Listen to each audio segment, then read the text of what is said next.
Okay, you guys, one more today since I missed yesterday. Actually, really what it is I saw this question and I don't want to step over it. I want to handle this correctly. All right.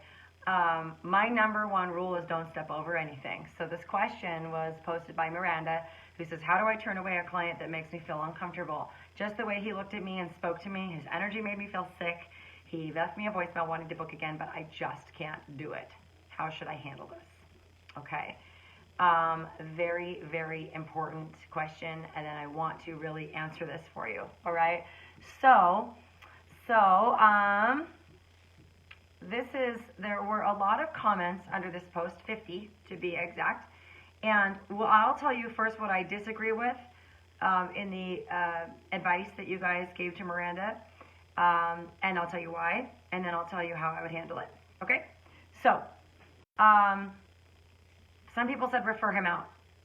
If he's a creepy person, why would you refer him to another therapist? Some people said refer him to a man. Again, you guys, men are just as vulnerable in this profession as women are. Like, okay, I know we don't really see that, but there are different types of vulnerabilities, I think, for men in this industry. Regardless, refer to the first thing I just said, which is, why would you refer a creepy client to somebody else? Don't do that. Okay. Other people said ignore the request completely. Guys, I think that's super unprofessional. I wouldn't do that. Okay. Then let's see here. My friend tells those types I'm booked several months out. You could try the same method. Again, you guys, I just don't believe that dishonesty is a way to run a practice. I think that could hurt you. Okay. I would not ignore him.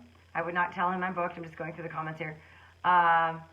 Block his number. Again, you guys, this is business.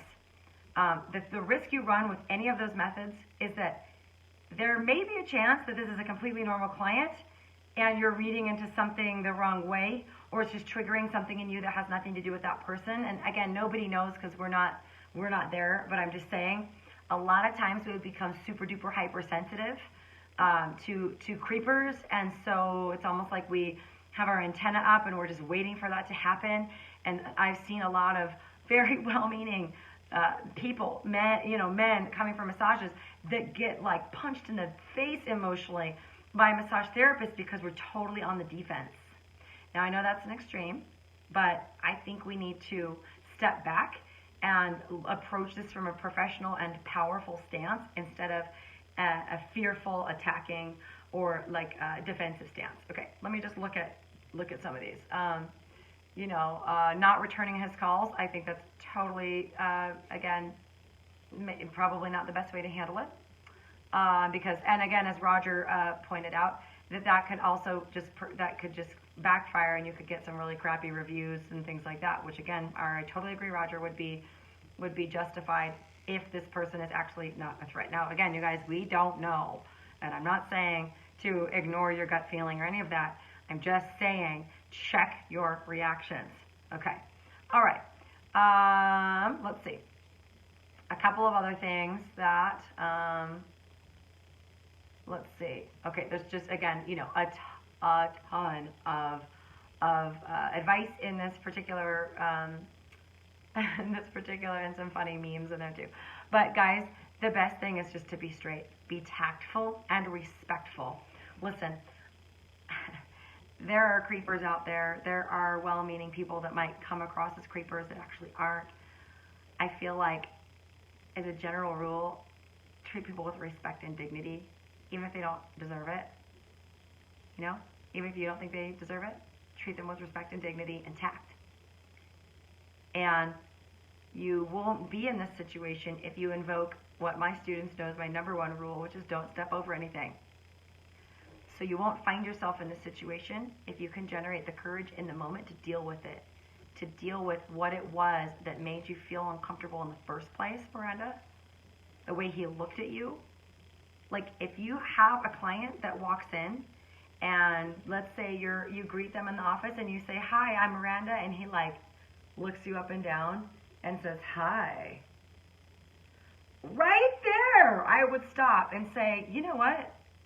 Did you just look me up and down and then raise your eyebrow and say hi to me in a flirty way? Like, feedback what it is that you just factually observed. Again, I don't know what happened in the situation. I'm just imagining possible scenarios when somebody, looks at me weird or, also you guys, people can be like on the autism spectrum. They can have social anxiety and things like that. I feel like we need to be aware of those types of things too.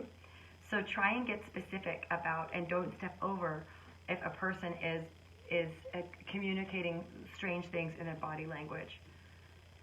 7% of communication is the words people use. All the rest is unconscious. It's body language. It's tone of voice. But your job is to not step over it. You are leading your clients. And if something happens where the client starts leading you, you've already set yourself up for all kinds of vulnerabilities.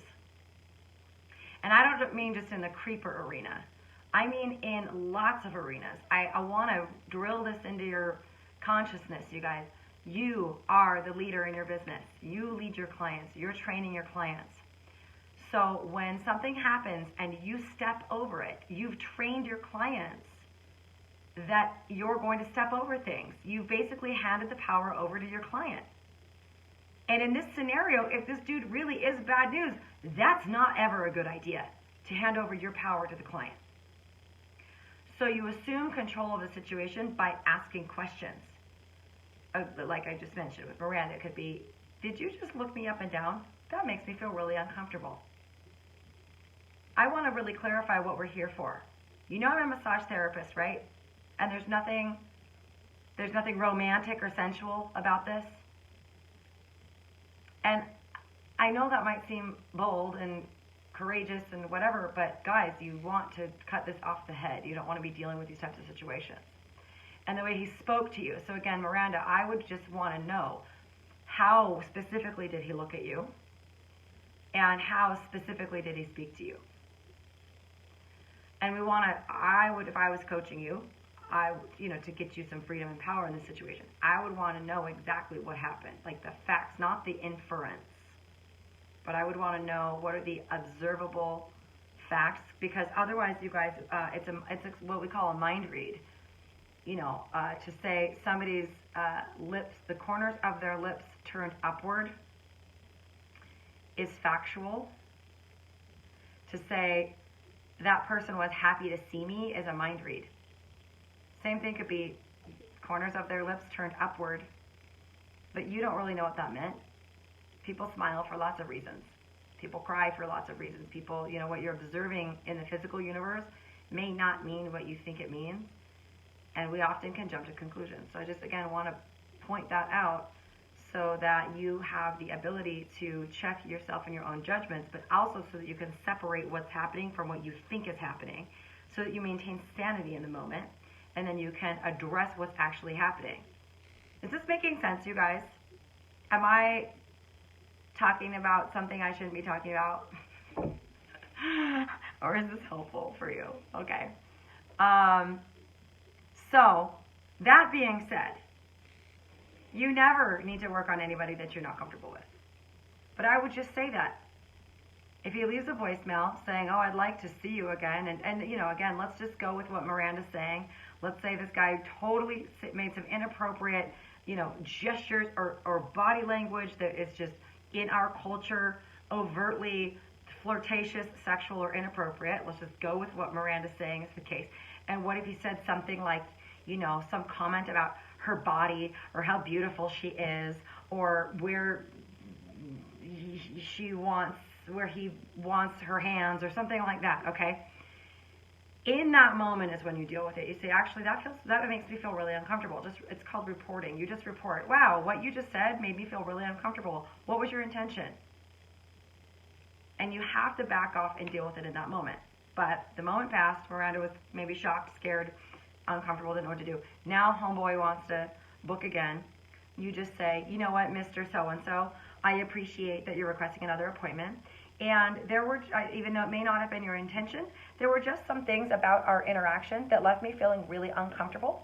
And so I am going to decline the opportunity to see you as a client. Best of luck to you. That's it. Decline the opportunity to have them as a client. It's really simple. And you don't have to say, well, you made me this, you made me that, that was weird. You don't have to judge them. You just own your own feelings and own your own experience, which is, there were just some things about our communication and some things in your body language, and maybe I read into it totally wrong, but the bottom line is I'm not feeling comfortable, and I don't think this is a good fit, so I'm declining the opportunity to take you on as a client, and I wish you all the best of luck. That's all. And you keep it simple and you keep it professional, because you guys just remember, anything you text people, and by the way, do this over voicemail, do this over a phone call, anything you email or text people can be screenshotted and plastered all over the internet in ways that are probably not going to be helpful to you. So don't jump to crazy conclusions. Don't judge people. Don't blame people. Don't attack people. Take the high road. Be professional. Be simple. Be clear. Own your own emotions. Own your own experience. And simply decline the opportunity to take them as a client. Okay? And I have yet to see that really backfire on people. I've yet to see that approach backfire at all. Okay? But any of these other things, I think, ignoring, referring out, blocking him, that's just not the appropriate, way to handle it. Okay? And I'm always going to demand more of you guys. Okay? It's my goal, it's my aim to elevate this profession, and I'm not going to step over anything with you guys. So, those types of behaviors that might be ordinary in any other situation, or even how you interact with people in your life, if we want to be taken seriously as professionals, we need to act like it. Just look at a respectful, if it was a surgeon or a doctor or something like that, how would they handle it? Would they run away in fear? Would they block the person? No, they would literally deal with the thing for liability reasons. They would document it, and they would deal with it head on in a very factual, clear, stern, professional, respectful manner. So I'm just going to ask and invite all of you to do the same and hold yourselves to a higher standard of professionalism, which is what we want to see reflected back. Okay. Now, the underlying issue here that I also want to touch on, in case it's an issue, is there is a reason that we attract creepers. Okay? I can very easily spot it. In fact, let me just see here. I don't know that some of it is, you guys, again, some of it is just cultural. I mean, listen, you could live in different parts of the world where people have different expectations about massage therapy and body work and those types of things. But I have really seen, and Miranda, I'm not calling you out here, but you did ask this question, and I did a little bit of research on you on the internet. And you have some marketing material that says that, again, I think this is you. It looks like you doing a raffle. Santa says you've been naughty, Knotty. I would avoid that shit like the plague. That is a double entendre. Like that type of marketing messaging, you guys, even though lots of people are using this so innocently, that type of stuff can attract the wrong people. Okay? So there are just so many mistakes well-meaning massage therapists make that you just shoot yourself in the own foot. Okay? So, and you even just look, you guys, I do this for a living, right? This is my expertise. I can look at people's websites, and within a blink of an eye, I can tell what the problem is. So, again, those are just some things to take into consideration, and some things to, that hopefully those tips will help you guys as you look at your own marketing materials and your policies and procedures and things like that. But you should have these things scripted out. You should know how to handle those situations, like if you were training your staff. You shouldn't have to think about this every single time something like that pops up. Think about having an actual script for how to handle late cancels, no-shows, inappropriate requests, people that creep you out. Okay? If you're really going to take your business seriously, then start to think about it from that perspective. Okay? Does that help you guys? All right. So sorry to, not sorry to bombard you with Facebook Live today. Right? That's what we're here for, to empower you.